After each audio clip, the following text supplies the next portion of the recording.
Hey everybody, welcome back to Brothers in Arsenal. Sorry we've been out the last couple of days. We've been a little bit busy with work, and my son was a little sick as well, so been dealing with that too. But we're excited to be back today talking about Arsenal, our favorite team, our passion, our love. Daniel, how are you feeling today? Feeling good. I had my final exam for a summer class that I was taking, circuit Oh, analysis. My professor is fast. He already graded it. I oh, got a 96% on let's it. go! Come on, why didn't you text me that? I was asking, how you felt. You said you felt you did all right. That's good. I don't know, but I think he texted me before I checked it. Oh, okay. Well, that's awesome. That's great. So I got a Uh, B plus in the class. So yeah, we congrats. take You that all want day long. we'll have to toast that after the video. Yeah. That's awesome. Well, today we just want to hop on really quick. Obviously, we had the preseason game the other day. We just want to jump on, kind of talk just general Arsenal, what we felt about preseason so far, the game specifically. Yesterday was that yesterday? Today's Thursday? Yeah, it was yesterday, right? Wednesday. Yeah. And just kind of One touch base on o'clock some for of the us. what? 1 o'clock for us, Yeah, 1 yeah, p.m. 1 o'clock for us, and just kind of go over, what our thoughts are, what we see, some positives, negatives. So I could start. I got some positives I just took away from the game. I'll try to be brief. Norgard looked pretty comfortable in the midfield. I'm not mad. I mean, we talked about that signing, 15 mil tops it was. I mean, he looks comfortable in there.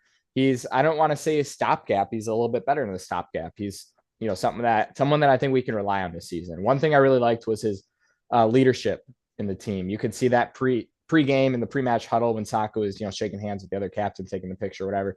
He Mhm. is the one that kind of led the team talk while waiting on Saka, and then Saka came in, I know which I thought was interesting. And obviously, he was captain at Brentford. So that I was leadership curious about the thing. dynamic in Yeah. the huddle when they showed the camera. I'm like, all right, well, Saka's captain with the armband right now, but Mhm. who's the one leading the way? Yeah. And And or I I was mean, talking. Who else? Someone else was talking too, but I forget who it was. Marino was talking pretty big in the Marino. huddle as well, which Was obviously Saliba very talking, or am I making that experienced. up? No, I didn't see Sleepy talking too much, Raya but probably maybe because he maybe, scored. yeah. But But I noticed Norgard specifically, and I really like that.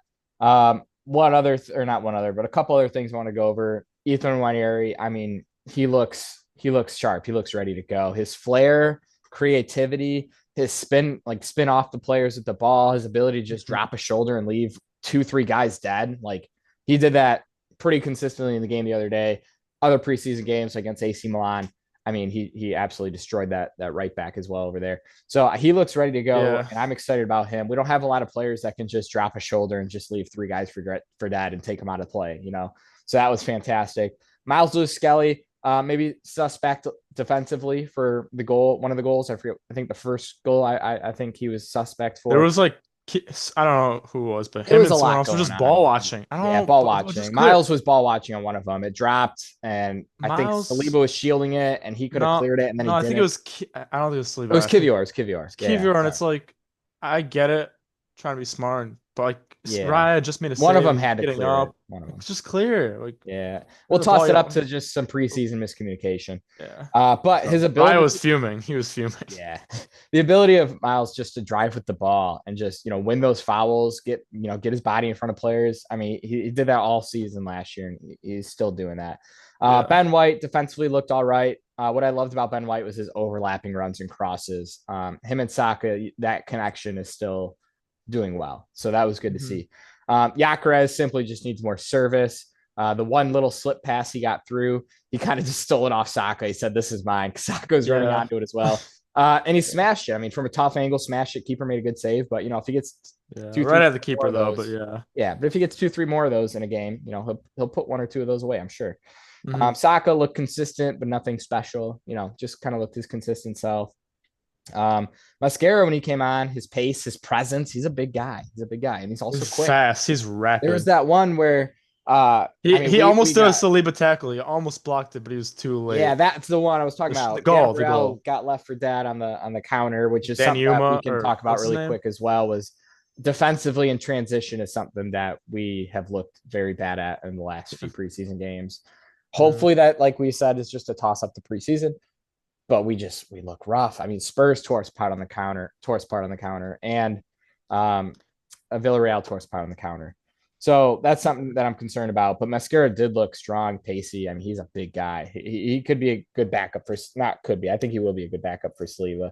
Dalman, Dazzling Dowman. That's what I'm going to call him. I mean, the kid just comes Yes. on for 15, 20 minutes and he just toast guys. He just kills them. It's crazy. And he won another penalty with his little trickery, Yeah. his little Cruyff turn. I mean, he looks fantastic. Yeah, that was a really, really intelligent, like, Yeah, just move. He just thought of on the spot, just to, it oh, was. let me leave And my foot back and let it roll behind. Then, yeah. yeah, And he was cooking, dude. He was cooking that fullback like the entire time he was on. I felt yeah. bad for that guy, number 24 on Villarreal. But Mhm. anyways, those are just some of the positives I took away from the game. Daniel, if you want to touch on some of the positives you had, or maybe some of the negatives that you took away from the game, we can talk about those really quick. Um, no, yeah, you talked about a lot of the I know. I'm positives. sorry. I just kind of ran with it. Trying to think of anything else that really stood out to me. If you don't have Uh, anything, I got one other thing on Martinelli and Midway. Same. Martinelli, I mean, as always, looks hungry, works hard. I didn't want to say it, but yeah, Yeah, it's difficult to watch that's sometimes. about it. And that is like we all like a lot of the community like really get on him, and like he does do a lot of things really Yeah. well compared to a lot of other players. And like he does create stuff that like people do take for granted, but there's just like that feeling available that like maybe can't do, maybe don't work as hard as him, or maybe not defensively as well as what he does for our team, but it's I just something lacking right now. I don't. yeah. In a different team, I think he would explode, and that's the sad Well, thing. I But just think if you look back to a season where he had 15 goals, I mean, that was that Zinchenko was there, obviously, but Miles comes in and does what Zinchenko does just as good, if not better, right? mhm. But it's that Xhaka. We're missing Xhaka there. And I was thinking the other day, like, he came back to the Premier League, he went to Sunderland. Could could we have just got him again and just put him back in his old spot? I mean, that couldn't have hurt for what 15 mil, 18 mil he went for. I mean, I don't think a lot We of the already had fan base signed would agree on Norgard at the that, but time, but what'd you say? we already had signed Norgard before he the Well, I rumor know, but came out. Norgard is not Jock. I don't know. I don't know. Yeah. And there was like a little 5 minute spell in the game the other day where Odegaard kind of drifted over to the left. And in that 5 minute spell, he picked up the ball, saw Martinelli making a great run, and put a ball in behind for him.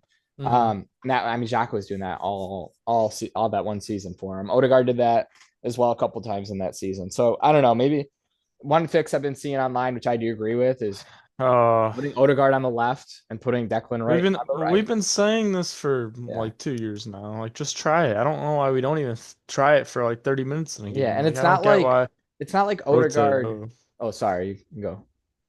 No, I'm just saying. I don't know why Mikel Arteta doesn't just try it for like just the end of a game. Just YouTube, just swap positions, swap Yeah, sides. if it's not the whole game, yeah, just do it 60 minutes in. Just swap I it, don't change get why something. we don't even Even throw it swap out there. wingers sometimes. Who knows? We love to cross the Just ball. change the Martinelli's angles. right Changing the footed, Saka's angles left is footed. Yeah, Yeah, changing the angles is huge. it is. And Um, like I was gonna say on Odegaard, it's not like he scores long range goals all the time. I mean that the couple seasons ago he had a couple, I had a few, but it's not like he's ripping them all the time. So put him on the left where he can just feed the ball in, right, or feed mhm. Martinelli easily. Same with Rice on the right side. You don't always have to have Yeah, players that can cut in, like because we don't really shoot from distance. So I don't know. That's just my thoughts on that. But I just anyways, I had one more thing before because I know we're cutting it close to the end of the video. I just want to talk about one more thing. mhm, One of the aspects that I've taken away from this preseason that I'm really positive about. The first thing that you mentioned with Norgard, I'm just surprised. I think it is just because, the team he's coming from and the price tag was very cheap. It mhm, does seem like a really smart deal, and he has absolutely. been quality every time he's been on the pitch, and not just the on the pitch stuff, but he's been in like quite a few interviews, like 2 or 3 interviews already on like Haters TV. I don't know if you've seen those videos Yeah, before. yeah, Um, and just he's been in press conferences and whatnot, and he speaks really like eloquently, and mhm, he seems really happy to be here already. yeah. And No, I I don't know, like him. I it's like him cool a to lot. see. Like you were saying, his leadership qualities. He Mhm. already seems like he's a huge leader in the dressing room, and he's been here for what, two, three 2 weeks. weeks, Yeah, 2 weeks. absolutely. Anyways, that was the last thing before you wanted to sign us off and Yeah. ask the comments any questions they had for us. No, I mean you got your little Arsenal quiz to wrap up the video. Yeah, a quick one, real quick. While you're pulling that up, just one thing though, I will say that I really liked from the game was our midfield. Yes, we got cooked on the counter attack a few times, but our press with our forwards and midfielders, they were working so hard together. In They were packs, pressing yeah. really high, really fast. and they were swarming players when they got the ball. And Yeah. that was something I love to see. When somebody had the ball, there's 2, 3 guys closing them down. And that created actually quite a few chances, about 5 or 6 chances in the game, if not, a few more, where just swarmed the guy with the ball, won it back, and then hit him on the quick little counter. That was something I really liked in the midfield as well, that I like, that I was enjoying to see. Or Yeah. yeah. Yeah. For the Arsenal question of the day, I have how long was Arsenal's longest unbeaten away run in the Premier League? 35, Unbeaten away run. 40, 27, or 15? Uh, it'd have to be around 27. Their unbeaten run. Longest unbeaten away run. Yeah, unbeaten Is away that run. your answer? Yeah, I'm gonna say 27. It is Yeah, 27. because I say our unbeaten run is 49, so it'd be around close to half of that or something. Yeah. Yeah, that was a Good good one. math. Yeah, just use the numbers. That's all. Well, anyways, Yeah. this has been a fun video. I was excited to talk about kind of some of the positives we're seeing, some of the negatives we're seeing. In another video, we're gonna be talking about kind of what we need to see change, because we just don't quite look like we're fully clicking yet. But anyways, this has been Brothers in Arsenal, and we'll see you guys in the next video.